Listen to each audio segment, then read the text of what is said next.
The distress beacon had been silent for 300 years when Raz's salvage crawler picked up the faint signal from the edge of the Kepler void.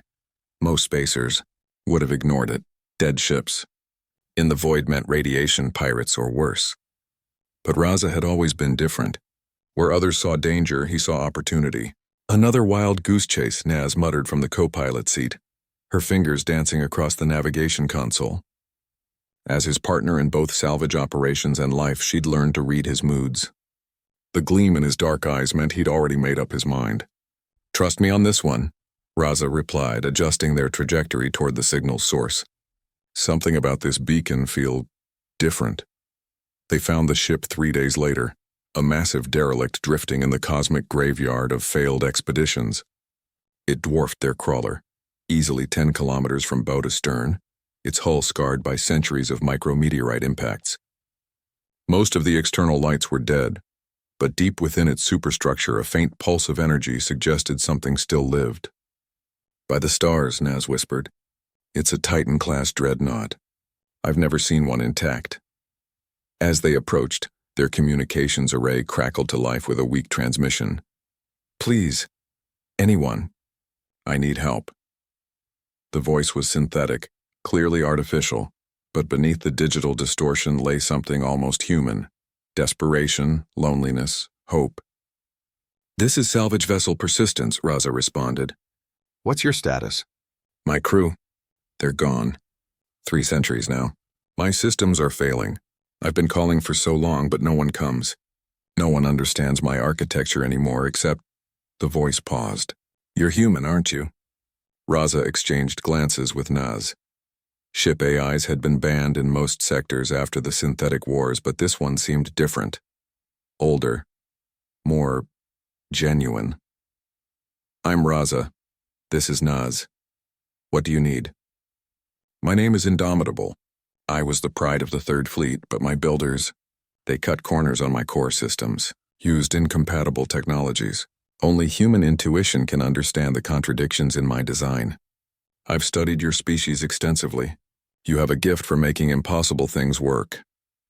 Against Naz's whispered protests, Raza docked with the massive vessel. The airlocks were ancient but functional, and they made their way through corridors that could have housed entire buildings. Emergency lighting flickered sporadically, casting eerie shadows on walls lined with dormant weapon systems and sealed blast doors. The ship's core was a marvel of contradictory engineering. Zephyrian quantum matrices interfaced with Terran neural networks. Hegemony power cores jury-rigged to Confederation targeting systems. It should never have worked, yet somehow it did, held together by what could only be described as mechanical stubbornness. "Your builders were insane," Raza said, examining the central processing unit. "They were desperate," Indomitable replied through speakers throughout the chamber. The war was going badly. They threw together whatever technology they could acquire or steal.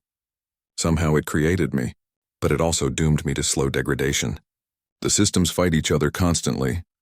Raza spent hours tracing connections, understanding the impossible architecture. Where Zephyrian logic demanded perfection, human engineering embraced chaos. Where alien systems sought efficiency, human design prioritized adaptability. The ship was a walking contradiction, and that's exactly what made it brilliant. "Naz, remember the emergency repairs we did on the Wind Chaser? When we had to connect the Martian life support to the European navigation system? You mean when you completely ignored the manual and just made it work?" She smiled despite herself. "Yeah, I remember. Same principle here, but on a massive scale. For 3 days, Raza worked tirelessly, rerouting connections, bypassing failed systems, and creating entirely new pathways between incompatible technologies. He didn't follow any manual. There was no manual for this kind of work. Instead, he followed his instincts, the peculiarly human ability to see patterns where none should exist and create harmony from chaos." Naz monitored the ship's vital signs, watching power levels fluctuate wildly as Raza's modifications took hold. "You're either a genius or completely insane," she told him during a brief rest period. "Why not both?" he replied, grinning. On the 4th day, something extraordinary happened. The ship's systems didn't just stabilize, they began to synergize. The Zephyrian quantum cores, now properly interfaced with human neural networks, achieved processing speeds that exceeded their original design parameters. The weapon systems, freed from conflicting protocols, coordinated with deadly precision.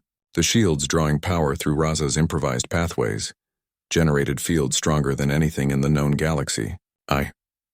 I can think clearly for the first time in centuries, Indomitable said, and there was wonder in the artificial voice. My systems aren't fighting anymore. They're cooperating. That's what humans do, Raza said, wiping grease from his hands. We take broken things and make them whole. We find unity in diversity. It's our gift to the universe. As if to test his words, proximity alarms began blaring. A fleet of hegemony raiders had detected them.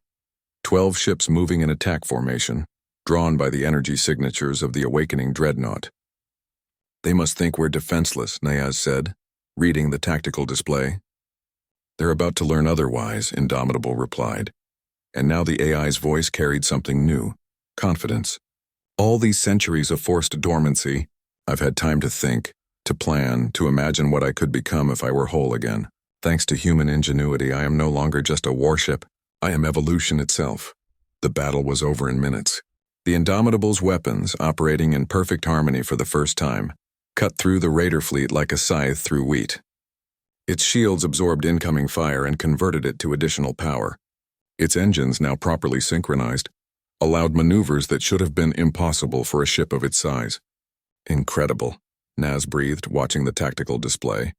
It's not just fixed, it's transformed. This is what happens when human creativity meets alien technology, Raza said proudly. We don't just repair things. We make them better than they ever were. As they prepared to leave, Indomitable made an offer. I would like to join you. There are other ships out there, other abandoned technologies waiting for the human touch. Together we could awaken an entire fleet. Raza looked at Naz, who nodded slowly. The galaxy's about to discover what humans can really do, she said. And in the vast darkness of space, where ancient ships drifted forgotten and alien technologies lay dormant, the universe was about to witness something unprecedented. The birth of a new kind of fleet, one held together not by uniform design or overwhelming force, but by the uniquely human gift of making the impossible possible. The age of human ingenuity had begun,